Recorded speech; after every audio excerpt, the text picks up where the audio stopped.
Hi guys, இன்றைக்கி ஜிகிஸ் வீட்டில் ஒரு சூப்பரான துவையல் ரெசிபி தான் பார்க்க போகிறோம். நம்ம முடக்காத்தான் வச்சு நிறையா தோசை பண்ணுவோம், தோசை சுட்டு சாப்பிடுவோம். மோஸ்ட்லி நம்ம தோசை செய்வோம். சில பேர் துவையலாகவும் செய்வாங்க, சட்னியாக கூட செய்யலாம். நம்ம இன்றைக்கி துவையலாக தான் செய்ய போகிறோம். ஸோ இது நம்ம ஸ்டோர் பண்ணி வச்சுக்கலாம். ஒரு 1 வீக் வரைக்கும் நம்ம யூஸ் பண்ணலாம். அந்தளவுக்கு சூப்பராக இருக்கும் அது. ஸோ இதை எப்படி செய்கிறதுன்றத நம்ம இந்த வீடியோக்குள்ளே போய்ட்டு பார்க்கலாம். அதுக்கு முன்னாடி சேனலை சப்ஸ்கிரைப் சப்ஸ்கிரைப் பண்ணி வச்சுக்கோங்க. அதே பெல் ஐக்கானை கிளிக் பண்ணிக்கோங்க. அப்போ தான் நம்ம போடுற எல்லா வீடியோவும் உங்களுக்கு நோட்டிஃபிகேஷன் வரும். ஸோ வாங்க இப்போ வீடியோக்குள்ளே போகலாம்.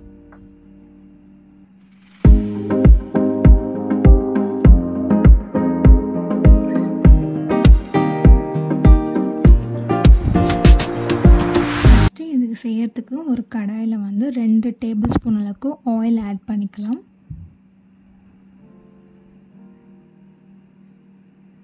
ஆயில் நல்லா காஞ்சக்கப்புறம் 1 டேபிள் ஸ்பூன் அளவுக்கு உளுத்தம்பருப்பு, 1 டேபிள் ஸ்பூன் அளவுக்கு சன்னா தால், ஸோ இது ரெண்டுத்தையுமே ஆட் பண்ணிக்கலாம். ஆட் பண்ணிவிட்டு இது நல்லா கோல்டன் ப்ரௌன் ஆகிற அளவுக்கு நம்ம ஃபஸ்ட்டு வறுத்து எடுத்துக்கலாம்.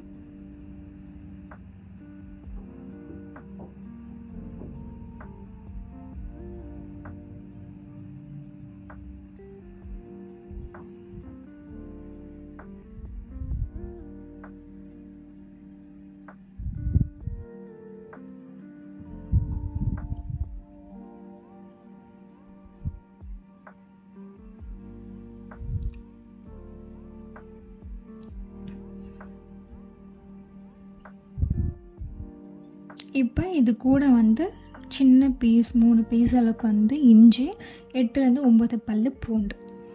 பெரிய பூண்டு இருந்துச்சுன்னா நீங்கள் 4-5 போட்டால் போதும். ஸோ சின்னதாக இருக்கனால நான் 8லேருந்து 9 எடுத்துக்கிட்டேன். ஸோ இதுவுமே கலர் மாற அளவுக்கு வறுத்துக்கலாம்.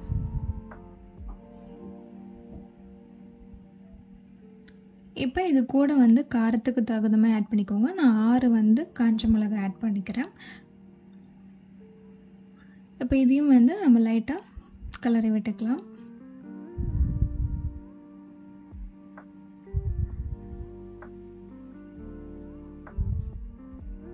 இப்போ இது கூட கொஞ்சமாக பெருங்காயத்தூள் ஆட் பண்ணிக்கலாம்.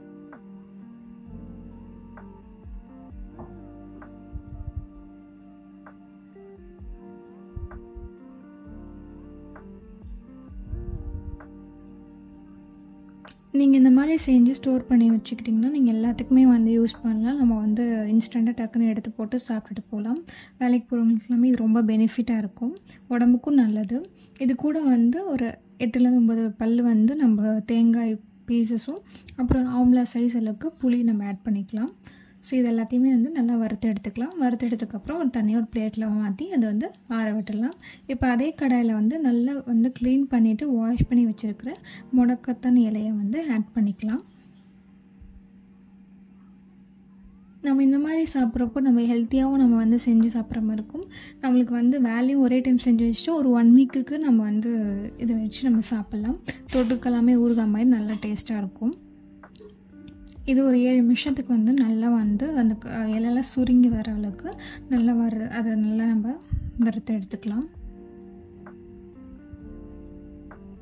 நீங்கள் அப்படியே க்ரீனிஷாக இருக்கிறப்ப டக்குன்னு நீங்கள் மாற்றி பண்ணிங்கன்னா கொஞ்சம் கசப்பு தன்மை தெரியும்.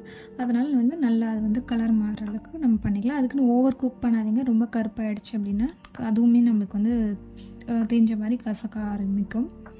ஸோ இதுவும் நல்லா ரோஸ்ட் ஆனதுக்கப்புறம் இதையும் நம்ம ஆற வச்சு எடுத்துகிட்டு இதை நம்ம இப்போ ஒரு மிக்ஸி ஜாரில் எல்லாத்தையுமே மாற்றிக்கலாம்.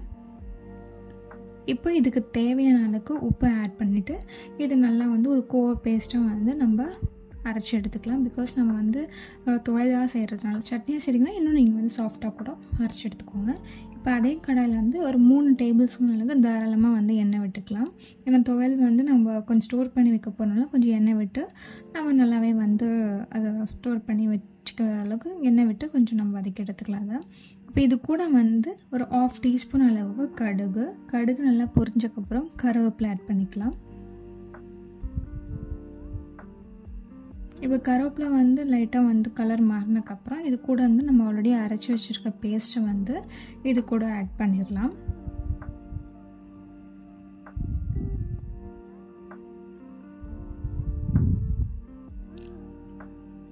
நம்ம இந்த மாதிரி எண்ணெயில் வதக்கி ஸ்டோர் பண்ணால் நம்மளுக்கு கொஞ்சம் லைஃப் இருக்கும், அதனால தான் நம்ம பண்ணுறோம்.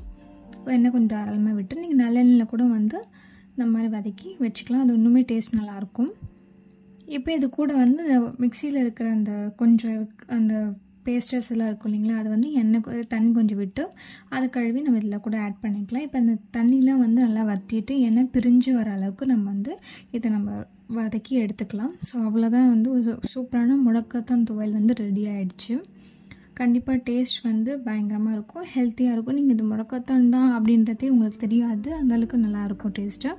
ஸோ இது வந்து நீங்கள் பெஸ்ட்டு பார்த்தீங்கன்னா இட்லி, தோசை, கர்ட் ரைஸ், ரசம், சாம்பார் எல்லாத்துக்குமே சூப்பரான ஒரு காம்பினேஷன். ஸோ ட்ரை பண்ணி பாருங்கள். தேங்க்யூ, பாய்.